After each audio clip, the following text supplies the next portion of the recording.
and I am honored to sit next to Colette Fize-Cullors of ICP. Welcome to Miami. Thank you, Carl. I'm very grateful for you to take the time, the partnership we're going to have, and the fellowship that's going to come about with the joining of Eyewitness at FIU and ICP in New York City. So welcome. Thank you. So tell us a little bit about yourself and your connection to photojournalism in general.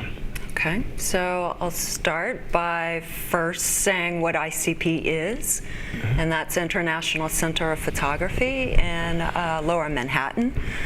I am fairly new to ICP. I'm the Dean and Deputy Director of the school. I come out of higher education, so I have been an adjunct, a full-time faculty member, a chair, an associate dean, an interim vice provost. You have a lot of jobs. I've had a lot of jobs, a lot of hats, a lot of titles, but it's important for me to frame that by saying I'm a first generation college student. So my path and ascension into the administrative world was not a straight one. Because there were no role models for me really within my family to show me what that pathway to college and then, what that could manifest itself into. So it was a windy path. I started at community college, honestly, and then figured out a pathway into higher education. So I'm very cognizant that, and reminded every day that my leadership really is to open doors and to create platforms for those students that look like me and that maybe have similar pathways. Yes, it's really easy to have, right? It's maintaining is the hard part. And we both are visual artists. We're trying to navigate multiple spaces within our numerous capabilities and opportunities. How do you, in our democracy, our fragile democracy, what is the role that you think the visual artists play, in your humble opinion? When it's approached from an honest standpoint, I think it's really important to say that and to clarify that I do believe artists are, in a sense, the heartbeat of that subconscious mind, right? Typically, it's about birthing what is really the unspoken truth, I think, and there's opportunity there to really create artwork that speaks to the unspoken. They say everything is political, but political in the right context can really be powerful and create platforms for truth and democracy and honesty. And sometimes that can be pleasant, but sometimes, and a lot of times, that can be the unpleasant truth that is spoken. So I think it's an opportunity for a sharing of truthful practices that have the power to frame what is really happening within our world through a democratic process. So you mentioned a practice, this truthful practice. The fellows and some of our contributors and definitely our partners are all in alignment that there is a need, there is a necessity, more more than ever, of seeking this practice of truth. And what's your prognosis? If you have one, if you had a crystal ball, what are the trends that are telling you about the work ahead for both of us, right? So through my partnership, which is really rooted in first and foremost education, right? Because I'm an educator. Right. Personally, I have an artistic practice, but my relationship to Eyewitness is through International Center of Photography and the school that I lead there. So I am hopeful because there are folks like me that are training the next generation of journalists and photographers to come up and speak that truth, and that truth to be framed through ethical practices that are really giving platform and opportunity to stories and voices that typically and historically have not had those platforms. So my hopefulness is that we are growing the next generation that will not say no to politics of corruption or silencing, that will stand up collectively and speak that truth as honestly and openly as they possibly can. So that keeps me hopeful.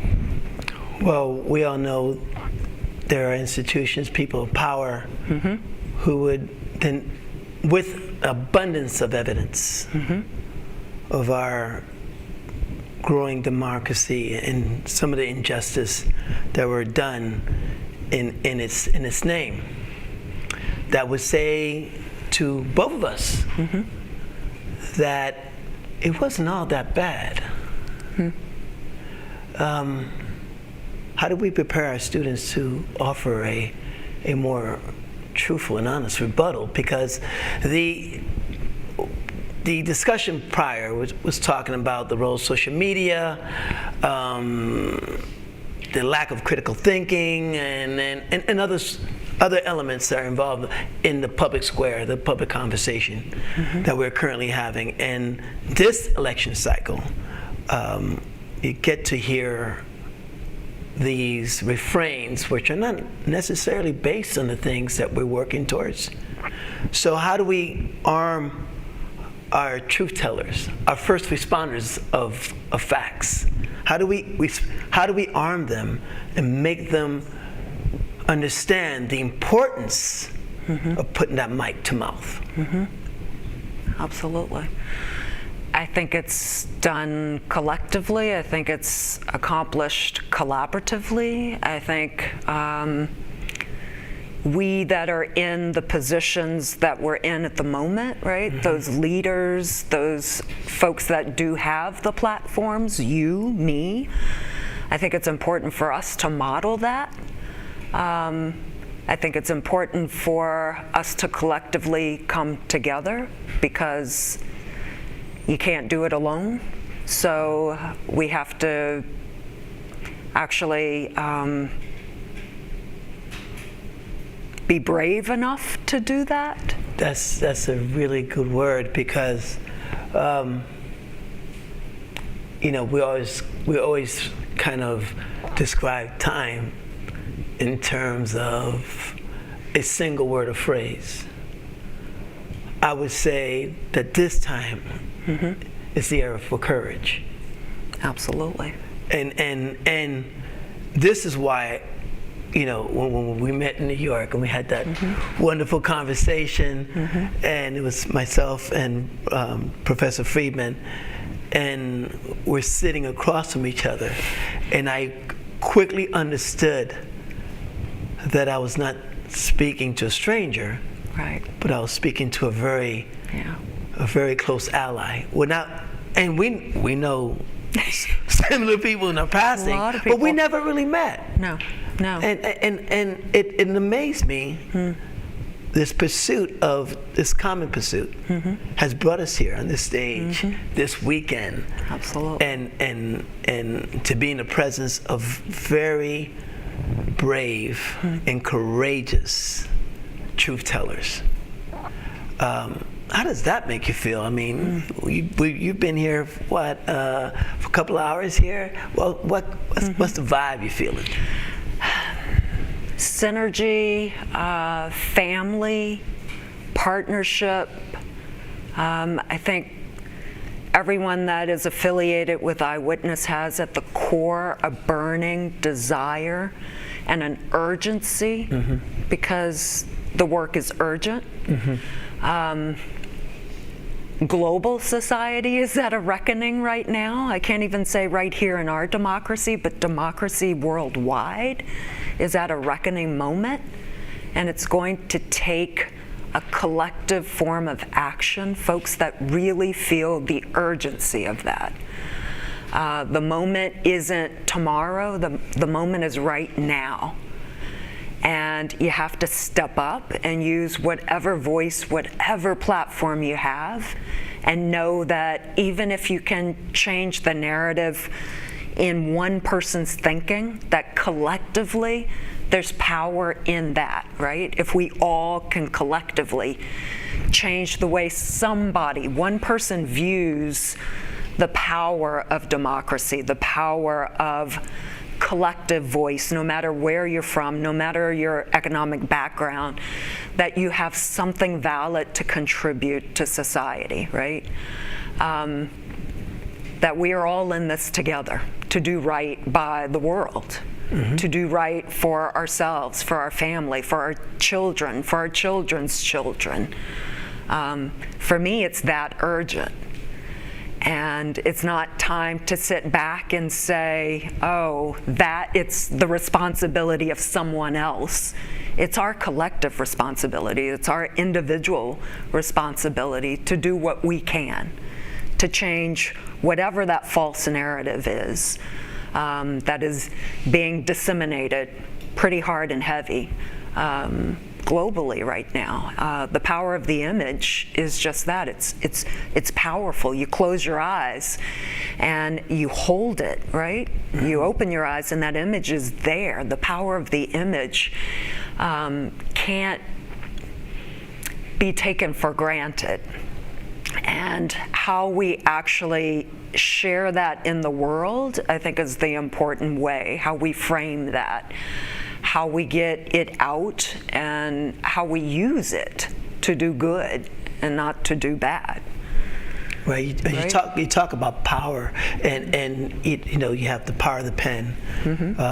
We had the eloquent and highly talented Leonard Pitts earlier. Yeah. Putting our hearts, our thoughts, our justice on the newsprint. And we have someone like Maurice Cohen-Ban, we have C.W. Griffin, Clarence Williams, and others putting the power of the camera, not the camera in your hands, but the camera that lies between your ears into engagement. Right. But why aren't nobody listening? Why no one's buying papers? Why no one? Maybe the paper is not the problem, but why there is not this hunger for that knowledge and power? I ask you because I ask myself that every day, and every day I have a different answer. And I'm just curious, what's been going through your mind in terms of this situation, this dilemma that we have now to face? I really feel that people have become somewhat complacent. It's easy to sit back and say, I'm only one person, I can't make an impact, right? Or it's too big. It's too big, right? It resolves you of any work, right? Right. If it's too big for me to do it, then I'm not going to do it. Somebody else should do it. Go ahead, I'm sorry. And so, no, you're fine. So I like to think in terms of changing one person's mind at a time, right? And if I can do that, and if I can share the importance of that with one person, then they can share that. And instill, even in my students, that it is their responsibility. It's not someone else's. That I'm taking the time to share with them, and that with that, my expectation is that they do the same. and that becomes cyclical, right? It becomes a way of working, a way of being in the world. So I take that on as a responsibility as an educator, that I'm not just teaching my students how to pick up a camera and use a camera.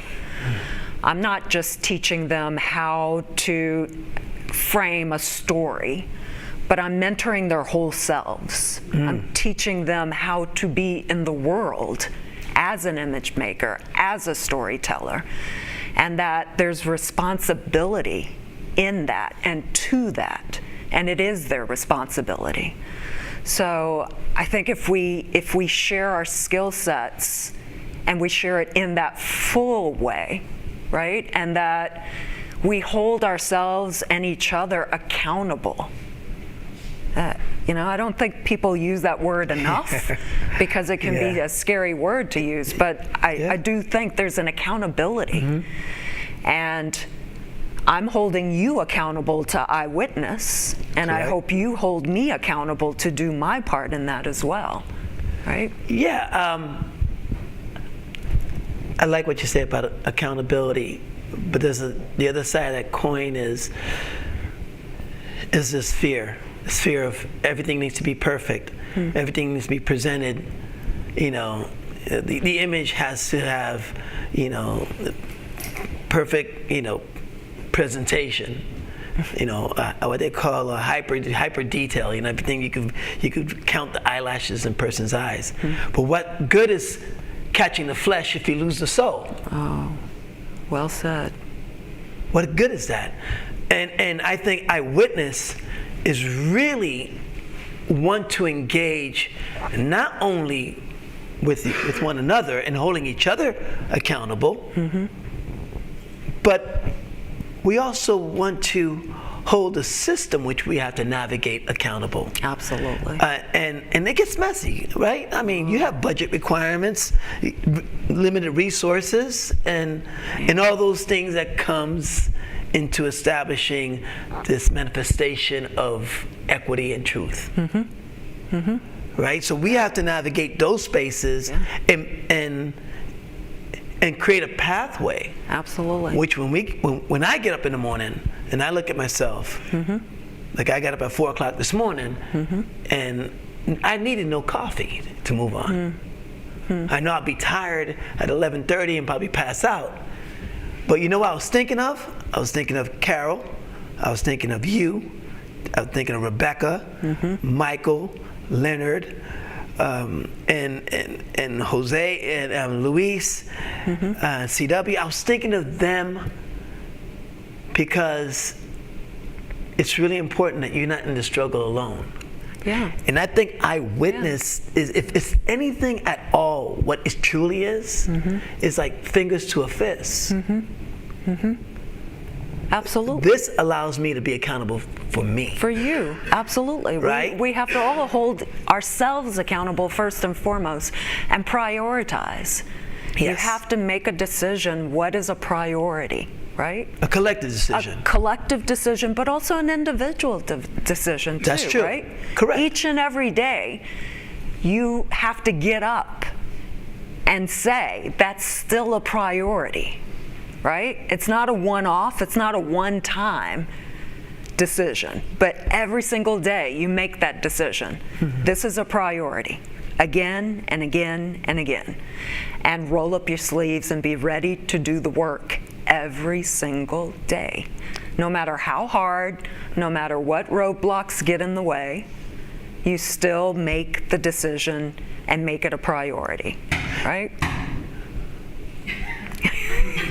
That's a priority. That's a calling. That's a calling. And I think that's what this weekend is about. Yeah. It's about all of us coming together and deciding what is our collective priority. Yeah. I'm a realist. We got bills to pay. Okay, we got kids to raise, some of us. Yep, sure do. Even if you have kids, you have responsibilities other than your own. Yeah. And you have to somehow mortgage those things for this greater truth called the work of and the power of democracy. Absolutely. I mean, I'm a parent. I'm a mother of 3 daughters, and I'm also every single day aware that I am modeling how to be a strong Black woman in the world to these 3 daughters. They're looking at me constantly, right? So I'm reminded of that. I'm not just responsible to myself, Right.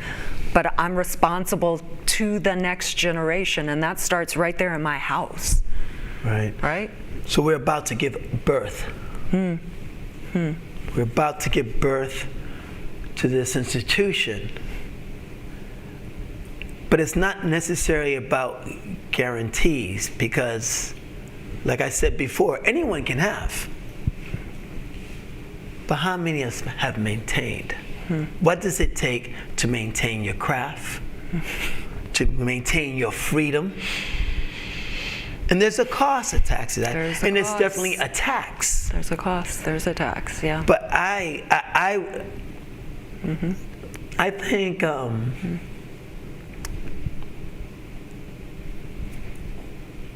yes, I will share that cost with you. I will. And with the rest of the people who are going to be with me, I share it with you. Because I'd rather share and lose with you than to gain in this system which I'm trying to fight. We are in this together. We are. Carl. We're in We this are. together. Absolutely. I'm there with you, 100%. We're going to get it done. And it's not going to be easy, but we're going to get it done. Nothing worthwhile is easy. Yeah. It takes work, it takes commitment, it takes struggle. Beautiful struggle. Beautiful struggle, but struggle nonetheless. Hard work, but if we don't make that choice, yeah, exactly. Yeah, you're 100% right. And this is the reason why I don't know if they chose me, I chose them, we chose each other. I've worked with every single person as part of this team. They get up early. They're tired like hell. Yo, Carl, we're gonna go out and shoot. Yo, you have a ride, you have a fixer, I got you.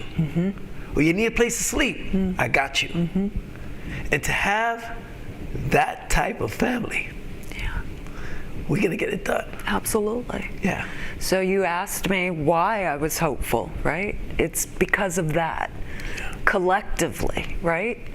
We all carry a little piece of that burden, but we carry it together and we shepherd it forward together.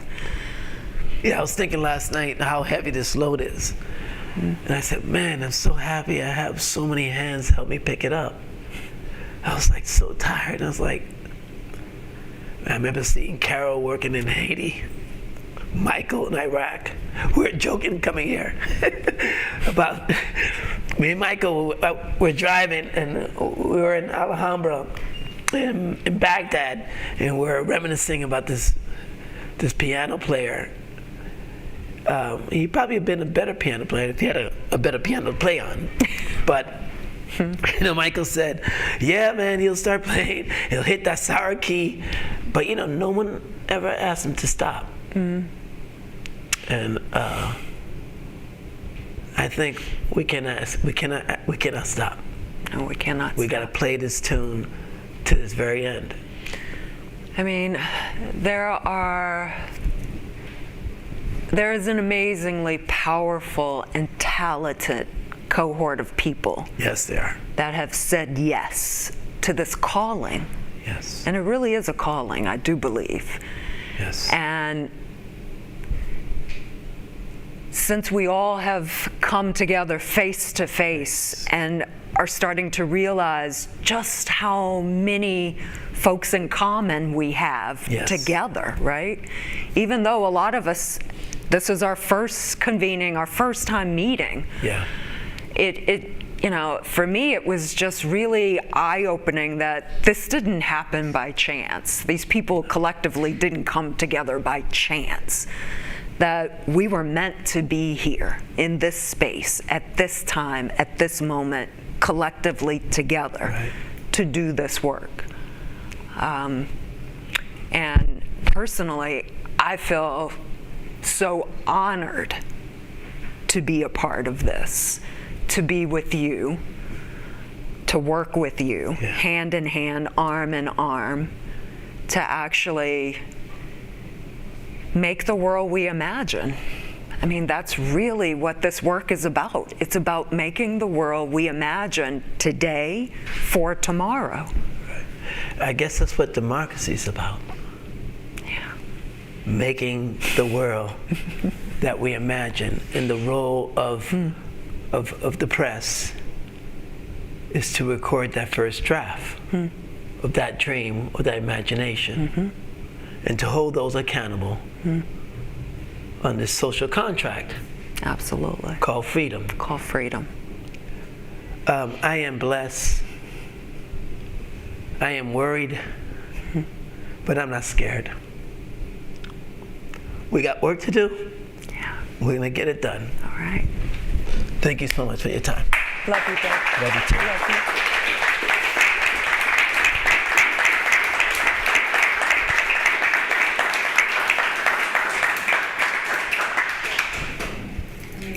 Sit.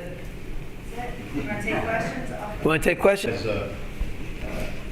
As a director and of leading departments to do documentary work, it was imperative that the photography that we were doing kept its integrity. And because we're not advocates, we don't advocate for what we shoot. We're not activists in the role of what we do, whether it be, this issue of racial strife, Yep.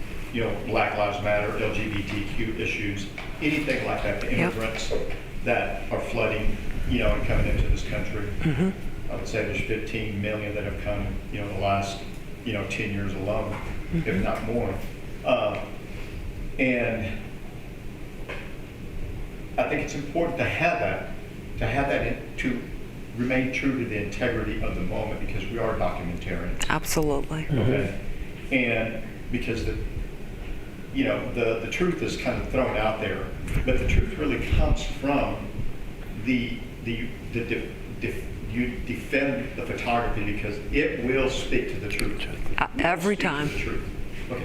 How do you, as an educator, and as someone involved in the community, here in Miami, how do you keep that balance? And how do you teach that balance to other, to younger photographers, and quite frankly, to older photographers, veteran photographers, who get caught up sometimes in saying, okay, I need to show this because I am caught up in this moment, and it is difficult, and I know that. But how do you tell them you have to defend your work, because we don't advocate.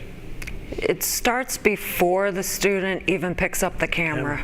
It starts with locating who you are, why you're photographing, who you're photographing, where it will live, what is the mission and the goal for photographing, being honest, understanding that that camera can be a barrier between them and the world. How they're framing, why they're framing, being honest about all of those things, understanding first and foremost to do no harm.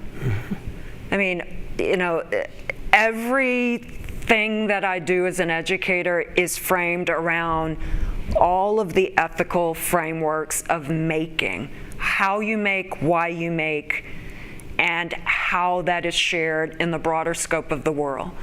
But that starts with understanding who you are as an image maker and what is your goal for even picking up that camera. So locating themselves first in that and being honest about that, right?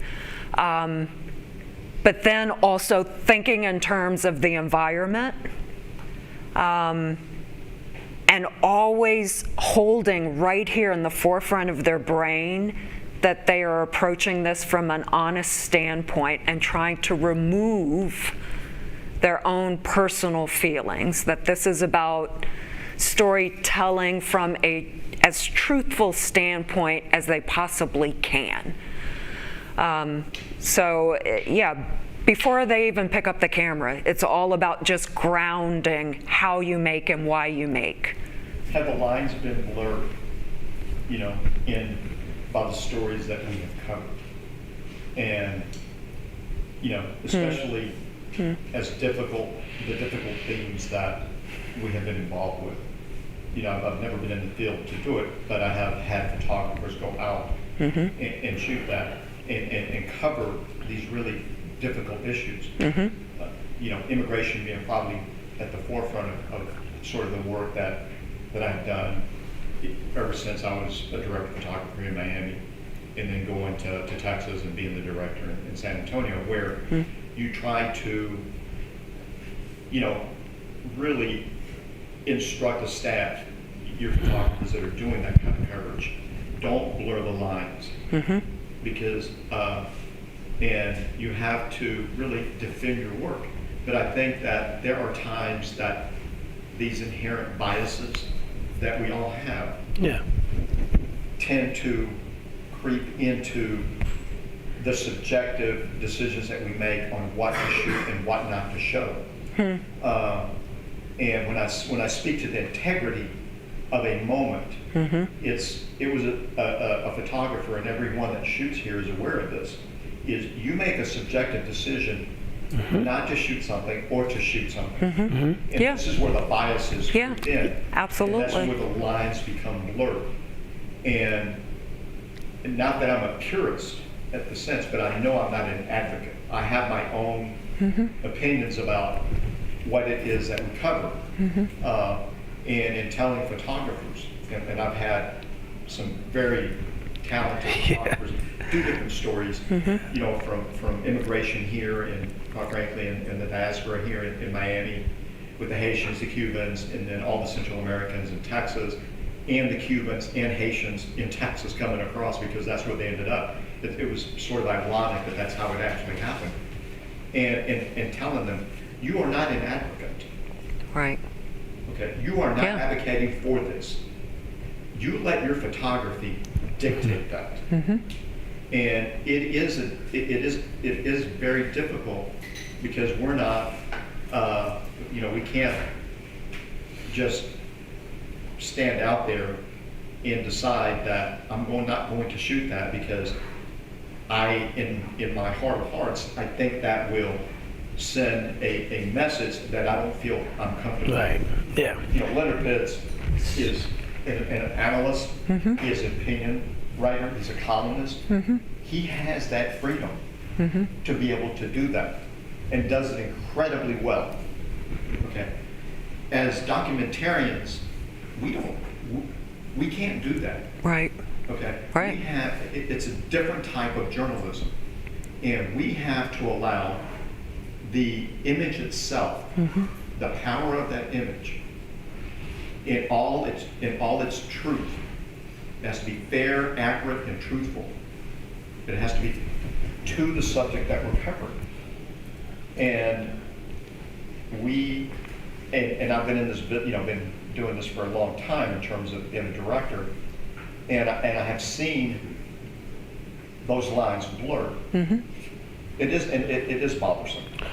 And I tell photographers, we can't. They want you to edit this. I go, no, because you can't defend it. And we have to ask ourselves those questions all the time, not just editors, but as photographers. Yeah, Absolutely. This is one of the reasons why Luis Rios is part of Eyewitness. First of all, all I'm trying to do is to retell something I'm seeing. And I can't retell a story without three elements: without knowing the audience, without respecting the subject, Right. without being truthful to myself. Absolutely. There's no way that I can be invisible. So I scratched that out. There's no way I could give a voice, because if I gave a voice, means I'm not really listening at all. So I scratched that out. It's true. There is no way that I could promise result, because it's not what I'm there for.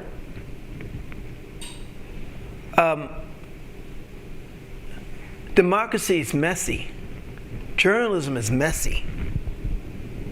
We have these guide rails and these guidelines, and with social media and AI, even before then, when Photoshop came into play, we've had contests and winners lose their spot because they found out they was not truthful. Manipulated, yeah.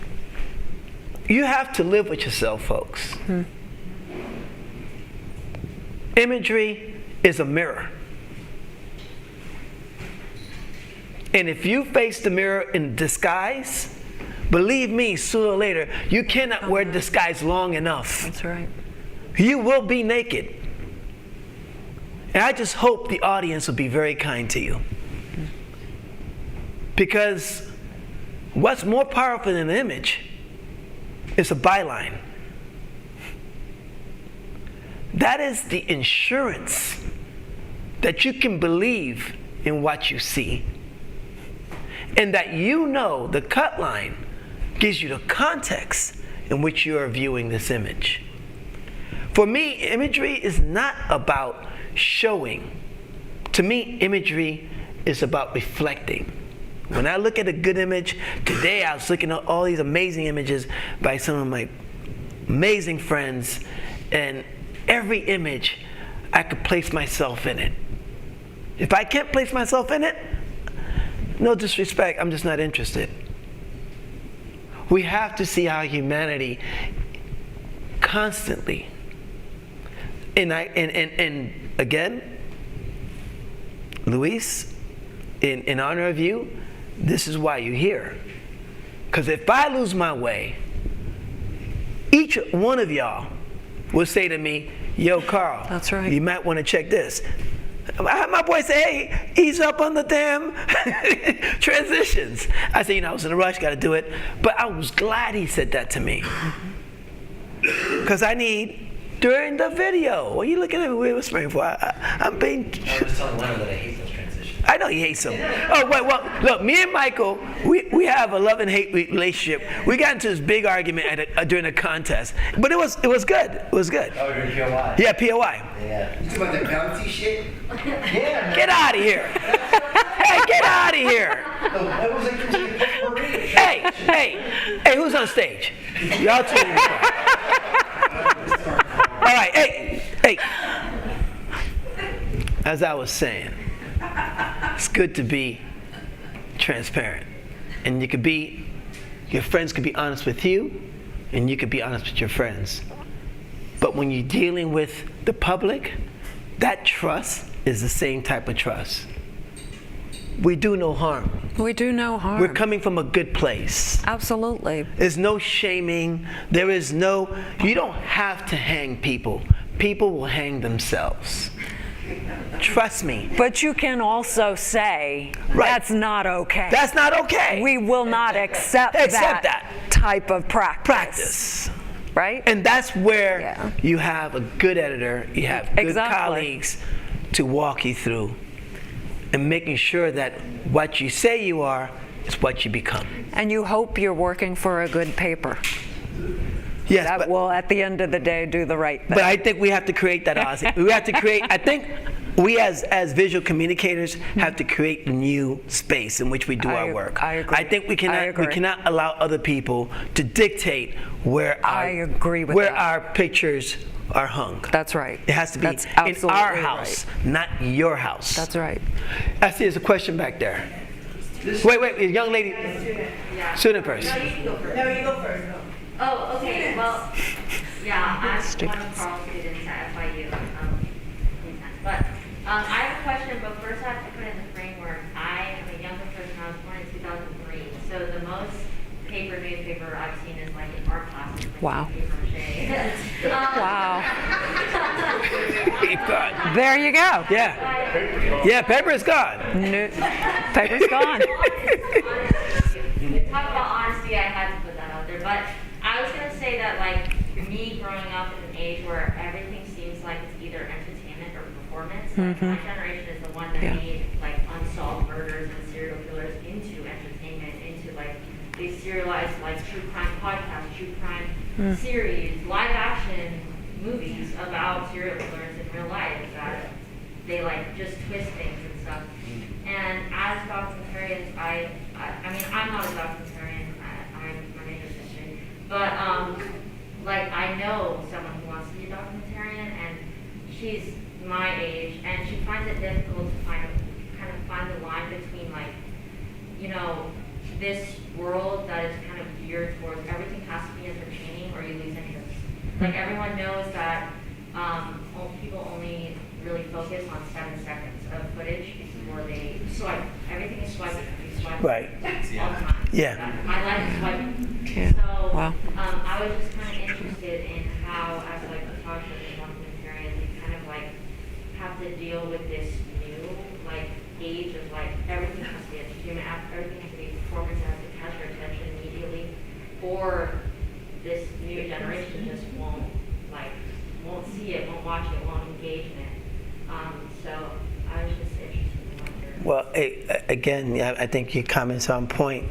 Newspaper is what I know, but it's gone. But this is why I say we have to develop a new space that can be flexible but still give you a complete and more balanced representation of contemporary news. Again, if it was easy, it would have been done already. I don't know. I don't know if you like swiping left or right. That is your choice. Up and down. Up and down. I don't know if that's what you're into, and it's fine. But I'm saying, why swipe at all?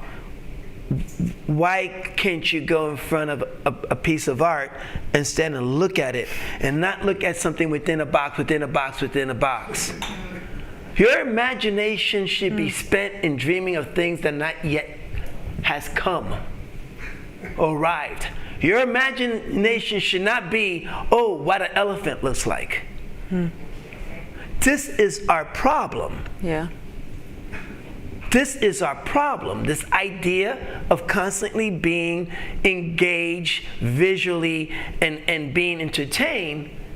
Boredom gives birth to innovation. I was bored one day and I thought of Eyewitness.